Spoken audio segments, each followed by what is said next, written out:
Right details చూస్తే బంగ్లాదేశ్ రాజధాని ఢాకాలో పెను విషాదం చోటు చేసుకుంది. సోమవారం జరిగిన విమాన ప్రమాదంలో 19 మంది దుర్మరణం చెందారు. ఇక 100 మందికి పైగా గాయాలయ్యాయి. మృతుల సంఖ్య పెరిగే అవకాశం ఉందని అధికారులు చెబుతున్నారు.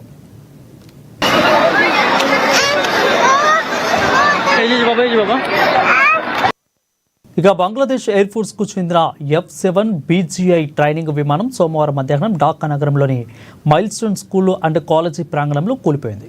మధ్యాహ్నం 1:06 సమయంలో విమానం టేకాఫ్ తర్వాత దియాబారి అనే ప్రాంతంలో కూలింది. ప్రమాదం జరిగిన సమయంలో స్కూల్లో విద్యార్థులు ఉన్నారు. ఇక ప్రమాదంలో భారీ ఎత్తున ప్రాణ నష్టం సంభవించింది. గాయపడిన బాధితులు ఎక్కువ సంఖ్యలో ఉన్నట్లుగా అగ్ని ప్రమాద శాఖ అధికారులు తెలిపారు.